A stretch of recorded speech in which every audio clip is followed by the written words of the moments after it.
hasn't been in a long time that I want to tell you, girl, what I feel in my heart. It's so big, like the world. Sometimes I need to break it, yeah. Salaamaaleykum tout le monde. ñu ngi nuyu ñëpp di leen teral di leen taragal di leen dalal aussi di wax ni que c'est le groupe African Mystic de Jam Band. Bon, moi je m'appelle Saliou, lui c'est Gaston Thiendella et Enrico. Bon, African Mystic c'est un groupe thiessois qui fait de la variété musicale, qui fait un peu du blues, jazz, gospel, salsa, un peu afro. On fait aussi du mbalax. Et ça fait 6 ans qu'on a créé le groupe ici à Thiès. Ça fait 6 ans qu'on est ensemble et que nous essayons de développer notre musique un peu partout au Sénégal. Ci biir 6 ans yooyu noonu on a joué un peu partout ici à Thiès, mais depuis on n'a pas eu à faire un single ou quelque chose comme cela. On n'avait pas de produit jusque-là. Bon, li waral conférence de presse bi nag mooy sorti single bi parce que African Mystic dafa génne benn single bu ñuy wax loolu ak loolu mu nekk une chanson d'amour, une chanson boo xamante ni ça parle de l'amour en général. Parce que quand on dit loolu ak loolu c'est un peu varié, ça prend un peu tout quoi, mooy lu kenn mënut a expliquer en amour. Loolu moom moo ñu inspiré ba ñu ne dañuy def benn single tuddee ko loolu ak loolu.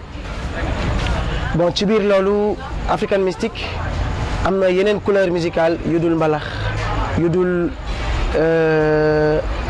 nu ñu tudd folklore sénégalais pour ne pas dire mbalax. Donc on fait un peu musique, on est un peu plus latino, espagnol, américain, mais comme li may wax rek Sénégal day am fu muy toll foo xamante ni tu fais pas ce que tu veux, mais tu fais ce qui plaît au public pour plaire au public. Donc quand tu boo demee ba plaire public bi là tu feras ce que tu as envie de faire. Et ci concept boobu lañ demee, c'est ce qui nous a poussé à faire du mbalax. Bon, parce que aussi am na beneen affaire aussi bu gën a yokk tax ñu def mbalax bi parce que man Saliou laa tudd, dama demoon benn concours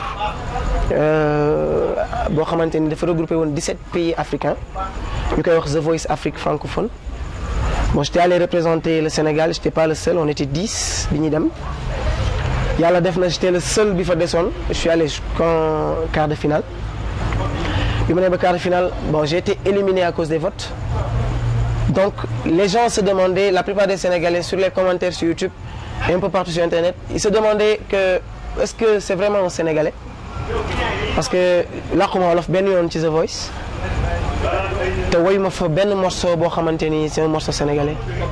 Donc la plupart des gens ils se demandaient est-ce que c'était un Sénégalais. C'est ce qui nous a plus poussé à vouloir montrer aux Sénégalais d'abord que on a quelque chose boo xamante ni fii la quoi, c'est purement sénégalais. Moom moo ñu poussé pour ñu ne dañuy def chanson loolu ak loolu bi. Le CD est sorti tey, bon c'est pas encore sorti mais le CD est prêt, la chanson est prête.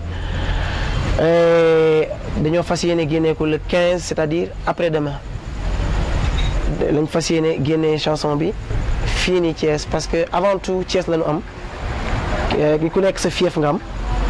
On pouvait bien aller à Dakar, ailleurs, dem génne fa suñu chanson, mais on se dit que la plupart des gars yi nga xam ne dañoo nekk sous région yi ils ont l'habitude bu ñuy génnee benn affaire rek dem Dakar, peut-être mën nga liggéeyee Dakar mais soo liggéeyee ba mu ñor je préfère ñu dellu ci Thiès présenter ko d'abord les Thiessois avant de présenter ça à qui que ce soit parce que nit ku nekk sa fief nga am te ñun ay Thiessois lañ te Thiès lañu am daal. Donc en bref c'est ça en résumé loolu ak loolu et sorti single bi et African Mystic aussi en résumé c'est ça. Exactement, que signifie African Mystic? Bon, African Mystic c'est un nom boo xamante ni biñ koy jël ça fait très longtemps. Avant le nom c'était Mystical Brain parce que c'était un groupe de rap. À la base il y avait man, Don King, on fréquentait certains labels de Thiès. Je faisais un groupe de Mystical Brain. Par la suite, bon, parce qu'à on se cherchait toujours. C'est par la suite qu'on s'est retrouvés avec des vieux. Nous commençons à faire musique live, puis bon ça commençait à être un peu inexplicable parce que li ñu doon génnee ci suñu biir ça dormait en nous mais on savait pas cela, c'est-à-dire on pouvait pas expliquer cela, donc c'était quelque chose, c'était un mystère en fait. C'est ce qui nous a poussé à le nom mystère là, on a voulu inclure ça dans African Mystic parce que les gens se demandaient comment les jeunes là ils font pour chanter du blues, comment ils font pour chanter du jazz, comment ils font pour def salsa ou quelque chose comme ça là. Donc c'était quelque chose d'un peu mystique quoi, parce que kumpa mooy mystère quoi. Donc kumpa la boo xamante ni dafa nekkoon en nous. C'est ce qui nous a poussé à changer waat tur bi parce que il y avait des sonorités africaines. Donc on a pris le africain comme africain, comme tout le monde l'entend, mystique comme kumpa, c'est-à-dire kumpa bi nekk ci africain yi. C'est juste ça hein, en résumé non bi loolu la. Maintenant les gens ils demandaient c'est quoi jam band parce que dañ koy gis ci affiche yi ñuy def jam band c'est just African Mystic. Jam aussi nit ñi dañ koy dégg comme jàmm nit ñi dañ koy dégg comme jam session. Donc on a un peu amélioré juste le nom, on n'a pas changé, on a juste amélioré. It's just African Mystic, c'est ça. Bon, tout d'abord les difficultés qu'on a rencontrées avec mes gars, parce que African Mystic on a un peu galéré depuis, parce que ça fait moi et les mères ça fait 6 ans ñu ngi joué ci scène yi quoi, pas ça fait 6 ans ñu ngi musique, mais ça fait 6 ans parce que kenn ku nekk yaa ngi woon sa benn coin du musique, ça fait des années. Mais quand je dis qu'on a créé African Mystic il y a 6 ans de cela, c'est-à-dire il y a 6 ans ñu ngi ànd ci musique, on n'est pas parvenu à faire un single parce que je le dis, ce single autoproduction là, ce n'est ni un producteur ni benn maison de disque bu ñëw engagé wu pour defar ñu single ou quelque chose comme cela. Donc on s'est débrouillé tout seul jusqu'à faire tout ça. Donc c'est pas quelque chose de facile. Alors c'est du galère parce que c'est un travail très dur. Donc liggéey boobu noonu liggéey nañ ko ensemble, mais buy metti rek signifie que dina baax, bu dul metti du baax. Maintenant les objectifs mooy objectifs yi ñu am, c'est des objectifs, on a des objectifs à court terme et des objectifs à long terme. Les objectifs à court terme, déjà on a atteint un objectif mooy single bi, c'était notre premier objectif à court terme, c'est fini, c'est sur CD. Yeneen objectif à court terme yi mooy l'album d'African Mystic qui sera bientôt sur le marché. On a pu enregistrer la moitié des chansons, donc il nous reste juste yeneen chansons yi nga xamante ni moom mooy mottali album bi et fi album bi war a jaar aussi pour nekk sur le marché sénégalais. Donc loolu mooy objectif à long terme yi ak clip bu loolu ak loolu bi qui sera bientôt dans moins d'1 mois. Les gens dinañ ko am inchallah sur télé yi et réseaux sociaux yi soobee Yàlla.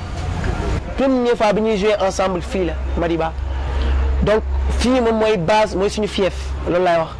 Fii c'est lépp mooy base u lépp parce que avant fii lañ fi ñu toog nii tey fii lañ daan taxaw yore ñaari toq ampli teg ko nii sérieusement on avait plus fii doon woon am ay quelques clients daan nekk ñu dem ba mujj gi muy fees ba Madiba nit ñi du ñu am fu ñu toog ba mujj gi nit ñi ci buntu bi lañ doon taxaw di seetaan. Donc fief la base la quoi, moo waral ñu dellu siwaat fii pour def suñu conférence de presse. Bi ñu paree CD fii la njëkk a dugg parce que morceau bii nii borom fii morceau bi mooy morceau am danaan wax ndeysaan morceau bi bu ngeen koy def man maa koy fay, mais yàlla li gën la koy def saa su nekk. Donc loolu la en résumé African Mystic. Single bi ñaata la leen coûté? Voilà, single bi après la galère. Bon, ça nous a coûté nag très cher. Ouais, parce que le single sérieusement ça nous a coûté très cher. Donc franchement single bi ça nous a coûté quoi, franchement ça nous a coûté beaucoup d'argent et dañ koy maye jaayuñu ko parce que on veut faire plaisir à la population sénégalaise. Mën nañ dem defar CD bi ñëw jaay ko, mais on n'a pas voulu faire ça. Il y a un album buy ñëw après, album boobu noonu peut-être dañ ko jaay, mais ça sérieusement dañ koy maye un peu partout, c'est offert. À partir du 15 ku ñëw le 14 Sams Prestige tu auras ce CD, ça c'est sûr. Les 100 premiers yi ñëw Sams Prestige dinañ am CD bi dañ leen koy may. Bon loolu la. Dernière question, est-ce que vous faites autre chose dans la vie que la musique? Bien sûr, bien sûr, bien sûr. Moi, je suis étudiant en multimédia audiovisuel. Je suis à Supermax. Gaston, comme son nom l'indique, c'est un gastro. Gastronome, voilà. Gastronomie lay def. Mi ngi yor benn entreprise à Pout. Il travaille pour lui-même, il travaille pour son propre entreprise. Henri, c'est un étudiant aussi, mi ngi fac.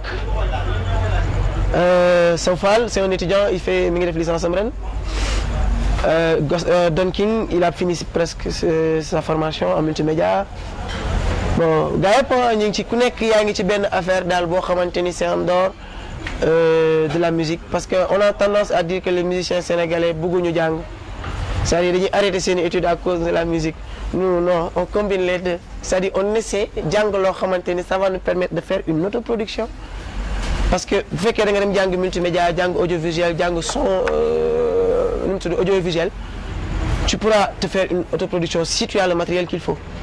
Donc tu as juste besoin d'un financement matériel, logistique, quelque chose comme cela. Après tu gères ta propre vie musicale.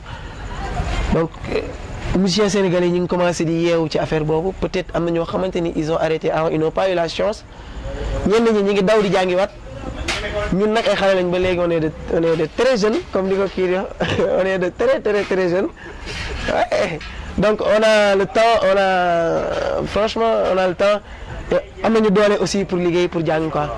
Donc c'est sûr qu'on va percer. dañ jàng. Ah bien sûr, pas même de la musique sénégalaise, de la musique africaine, parce qu'on a plus de fans camerounais, ivoiriens ou quelque chose. C'est pour cela que je passe plus de temps. Moo tax may gën a làkk.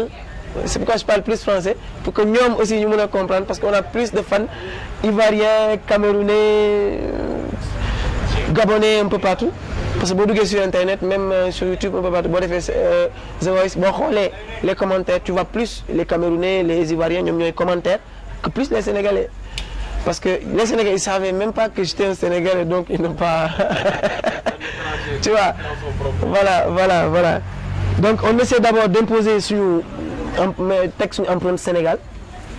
D'abord parce que li ñuy def c'est un peu varié, c'est un peu quelque chose boo xam ne ça peut aller un peu partout dans le monde, à l'international, parce que suñu objectif loolu la, c'est pas fii, mais c'est un peu trôner ci Grammy Awards si, yeah, on veut dañoo bëgg indi Grammy Awards Sénégal, voilà, c'est ça l'objectif.